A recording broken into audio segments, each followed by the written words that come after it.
Good afternoon, everyone, and a very warm welcome to Practice My CFO's webinar on EBITDA improvement through robotic process automation.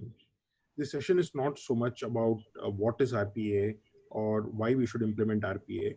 It's more about where you can implement RPA and how you should be going about implementing RPA, right? So this is really more intended to be more like a hands-on session that will leave you behind some ideas that you can take back to their respective companies. How RPA implementation at your company has led to a clear cost saving.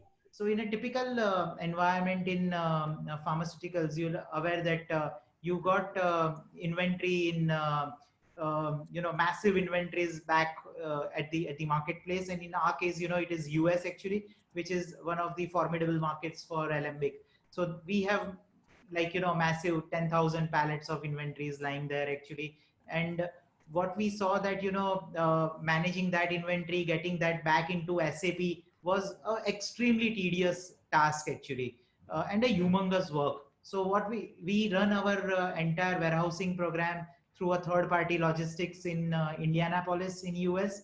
And what this RPA does exactly is extract the data from 3PL sites actually, and it auto uploads into SAP. So we've seen that these transactions are anywhere between 2 to 5,000 lines per day, and and we've seen that on one hand we had actually IBM Cognos, and there was a SAP actually. So this robotic automation, what it does is it kind of gets the entire dump from the Cognos and puts it back into the SAP actually. This is live and working. I mean, we could we had fantastic results apart from the accuracies that the benefit that we got. The second one is accounts receivable actually, where we got this massive stream of incomes. I mean, small payments also coming in. Branded business, you will always have those small receipts coming in. Massive again routine mundane job actually, and then posting it into SAP. The other one is accounts payable. So we've got so many vendors across the spectrum. I mean, various group companies as well actually. So we eliminated a lot of odds. I mean, and this one also works beautifully now. With F110 in SAP. I mean, who are convergent and familiar with SAP would know, I mean, what I'm talking about.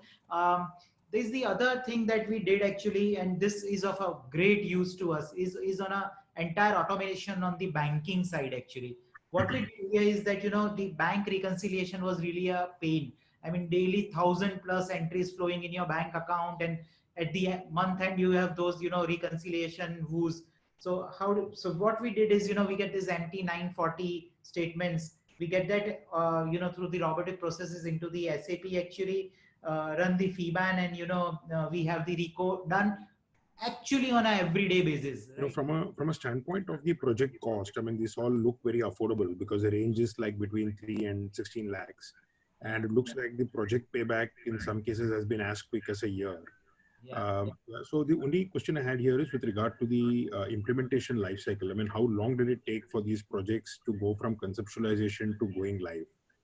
Yeah, it's a very good question. I think, if it is done with dedicated resources, I would say that, any project will take anywhere between 1 month to maximum 6 months actually. And 6 months sometimes because, you need a external support help. Sometimes bank has to tweak something. So that takes its own time and stuff like that. Within the organization, if you have right sort of resources to work on it, I would say that, 2 to 3 months should be good enough. So there's a general perception that the payback periods in India are slightly longer because of the lower cost of manpower. So would you necessarily subscribe to the theory, or that's not necessarily true? So it is not necessarily true. Simple answer. The reason why I'm saying this is that, see, in my mind, RPA is not what you can say, it's a choice. I don't look at it as a choice. Having seen RPA, it is in my mind, it's a must-do activity. So why I'm saying that is that, see, not everything you can put as numbers. Like what Mitanshu mentioned, there's a work-life balance which is there. You cannot put a number for the satisfaction level which has gone up for the employee You cannot put an EBITDA increase there. But it is like a brand loyalty of a customer. How do you put a number to that? How do you put a satisfied employee? Satisfied employee may sometimes come out with some 10x ideas which can improve the profits by 10 times, right? So I look at it more from the work-life balance, from employee satisfaction. By the way, it is also giving an ROI which is less than 2 years. We have calculated the ROI. By the way, it is, even if it had taken, let us say, 4 years, would I have stopped implementing RPA? The answer is no. I would have still gone ahead if I had known beforehand. So what I used to say in other meetings as well, I used to say there's something called LOF. So we have to take a leap of faith on this RPA activity. This is like basic hygiene for us going forward. So ROI is important, but it is not the only determining factor for going in for an RPA solution. That's where I'll stop. Yeah. Which processes should be automated via RPA? Clearly, something which you feel that which is routine, and a same guy has to put that 1,000 strokes doing the same thing in a day. If machine could do those 1,000 strokes, I mean, human effort is saved actually. It's as simple as that. And this could be true with anything and everything. You can just choose all the processes which you want to migrate, where you want to have little human intervention. I mean, all the mundane stuff could go away. Just that's it. So the only point I would like to add to what Mitanshu said is that you typically think small and think of simpler processes and don't think of complex processes. It is easy to automate simpler processes with the maximum gain in time savings as well as money savings, because the savings in complex processes would be much less, because it is more difficult to automate a complex process. That's the only advice I can give it to the audience. Otherwise, it is perfectly what Mitanshu has said. All are same. Yeah. Just from a standpoint of do's and don'ts, right? In a change management journey, so there's a lot of uncertainty, particularly now during COVID times. People are not sure what will happen to their jobs. When you kind of introduce a tool like this, how do you kind of go about making sure that the business department heads are on board the concept? How do you make sure that your team is kind of supporting the project fully? Because we have seen this experience in ERP, right? Sometimes vested interest, and usually it's got nothing to do with the technology. It's more got to do with the people management issues, and a lot of projects kind of fail, and the technology is kind of blamed for it. Whereas really it's human change management that really lies at the heart of it, right? So, I mean, have you encountered a similar issue here in your RPA journey, and how did you kind of go about tackling that? Yeah, this is, I think, one of the important challenges for any company, because job losses are real. Fortunately, in our company, because of the scale of growth, we could manage that risk in a more meaningful manner. So, for example, in the last, say, 7 years, because of RPA, even though the business went up very nicely, some 3-4 times, the growth of top line has happened, and bottom line has also grown very well. Because of these automation and RPA activities, we have not added a single number to our team size. So the other thing is that whenever anybody leaves, we also did another thing, saying that if somebody is doing a routine job and is not able to upskill, we said that, okay, can he work in any other function? Does he have any other skill set? So that is something which we did. And also in 1 or 2 cases, we have found jobs outside the organization as well. So yes, this problem is real, and we need to address it. But that should not come in the way of doing an RPA, because there will be 1 or 2 people who will always either be reluctant to learn, or we think we cannot learn. But my personal belief is that anybody can learn anything at any age. So therefore, with that mindset, I think there are more people who are actually able to move up the skill ladder, rather than saying that we give up on people. So human mind is so powerful, you won't believe it. You can do anything at any date.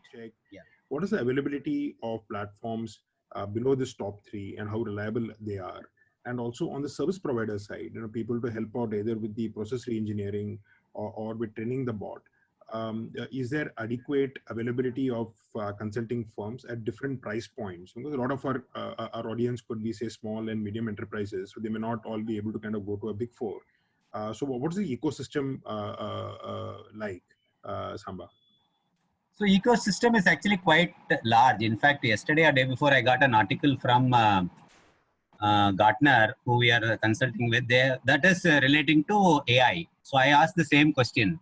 Do I have to go to only a Blue Prism for AI, or do I have? But there are many companies like Query Data Systems. There are many companies actually. Findability Solutions. Small companies are there, and it's a huge kind of market. So now, if every other company is now getting into after COVID, we have found lot of new startups have come around this space actually, this automation space. So there is a lot of, I think, new interest which is coming in this, particularly around Bangalore is what I'm told. Got it. So you're basically saying there is really no supply side constraint right now. There's no supply constraint. In fact, there is surfeit of supply, if you ask me. Got it. Mitanshu? Yeah, I mean, I'll give a little the practical approach to people who may be new or naive to this, is that if you don't understand and there is plethora of platforms available, the simple thing is you could choose someone who's from your fraternity. Like you just go to somebody like KPMG or EY, and they have just pay a small fee, get the assessment done. I mean, they will give you the entire or maybe come to you, Venkat. I mean, and ask them that these are the areas that we wish to cover. Give us who are the players, and who could be service providers. I mean, and then you get to choose, because they have worked with so many people. I mean, it's very easy to work that way because they speak your language. I mean, it's as simple. For me, the key takeaways seem to be that a good 60% of the audience here today is either in the middle of an RPA journey or is likely to take up something in the next 6 months, with a good 30 to 35% kind of actively considering it, which is, I think, a phenomenally high percentage. The message from both Samba and Mitanshu seem to be that, look, this is not complicated. What is really required for a successful RPA implementation is first having an open mind, the ability, the curiosity, and the willingness to learn, and the willingness to experiment. It's a very low cost, low risk experiment. Start small, start on a non-critical process, do it in a safe environment. You can do it on your QC server, see how it goes, and based on the experience, you can scale it up.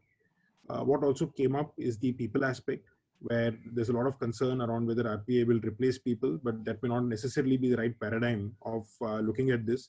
Let's look at how technology can actually enrich and enhance the life of our team members. But the key seems to be that you've got to be transparent and take the stakeholders along as a part of the journey so that they understand how this can positively impact their lives. The other aspect that came up was on the financial ROI. I think we saw several examples where the costs, and I think Samba gave a number of 10 lakh. Mitanshu gave some examples of anywhere between 5 to 16 lakhs, and the payback, the general consensus numbers seem to be 2 years. It also looks like, unlike a popular perception that the RPA payback is good only in an overseas market, that's not necessarily true. You can get a 2-year payback within the Indian context as well. With, I think, considering the ROI periods, if it is kind of comparable to CapEx, is probably one of the phenomenal ROIs that you can possibly be putting your money into.